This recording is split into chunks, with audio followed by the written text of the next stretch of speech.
Chapter 2 of The Adopting of Rosa Marie by Carol Watson Rankin. Not long after Mabel's ineffectual attempt to borrow an orphan, Mrs. Bennet dispatched her small daughter to Lake Street to find out, if possible, why Mrs. Maloney, the poultry woman, had failed to send the week's supply of fresh eggs. Now the way to Mrs. Maloney's was most interesting, particularly to a young person of observing habits. There were houses on only one side of the street, and most of those were tumbling down under the weight of sand that each rain carried down the hillside. But the opposite side of the road was even more attractive, for there one had a grassy, shrubby bank, where one could pick all sorts of things off bushes and get burrs in one's stockings, a narrow stretch of pebbled beach where one could sometimes find an agate, and a wide basin of very shallow water where one could almost, but not quite, step from stone to stone without wetting one's feet. It was certainly an enjoyable spot.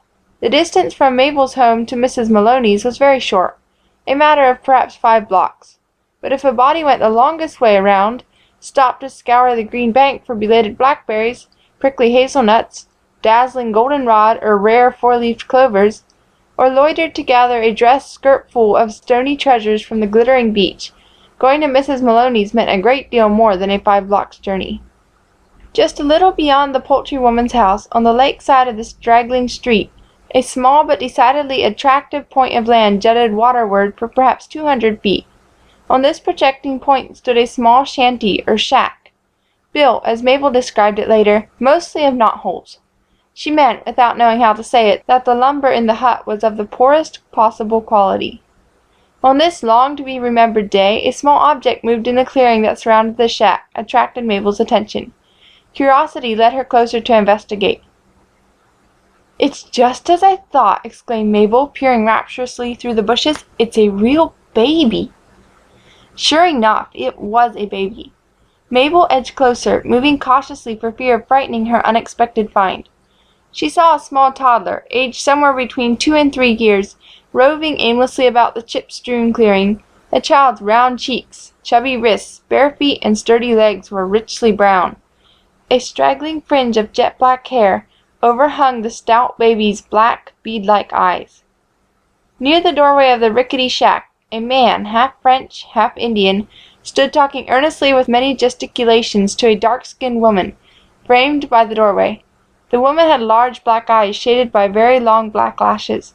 She wore her rather coarse black hair in 2 long, thick braids that hung in front of her straight shoulders. In spite of her dark color, her worn shoes, her ragged, untidy gown, she seemed to Mabel an exceedingly pretty woman. The man, too, was handsome, after a bold, picturesque fashion, but the woman was the more pleasing. Mabel approached timidly. She felt that she was intruding. "Good morning," she said, ingratiatingly. "Is this your little boy?" "Him girl," returned the woman, with a sudden flash of white teeth between parted crimson lips. "Name Rosa Marie. Yes, him ma petite daughter. You like the looks on him, hey?" "Oh, so much!" cried Mabel impulsively. "Oh, would you do me a favor?" "A favor," repeated the woman, with a puzzled glance. "What is a favor?" "Oh, would you lend your baby to me? Would you let me have her to play with? Oh, for all day?" "Here?" queried the mother doubtfully. "No, not here. In my own home, up there on the hill. Could I keep her until 6 o'clock? I just adore babies, and she's so fat and cunning. Oh, please, please, I'd be just awfully obliged." A look of understanding flashed suddenly between the man and the woman. But Mabel, stooping to make friends with little Rosa Marie, did not observe it. "Your fader 'ave nice house, plenty food, plenty money?" queried the woman, running a speculative eye over Mabel's plain but substantial wardrobe. "Oh, yes," returned Mabel thoughtlessly. "And besides, I have a playhouse. It isn't exactly mine, but I just about live in it with 3 other girls, and that's where I want to take Rosa Marie. I'll be awfully careful of her if you'll only let me take her. Oh, do you think she'll come with me? Couldn't you tell her to?" The woman, bending to look into Rosa Maria's black eyes, talked loudly and rapidly in some foreign tongue. The mother's voice was harsh, but her eyes, Mabel noticed, seemed soft and tender, and much more beautiful than Rosa Marie's.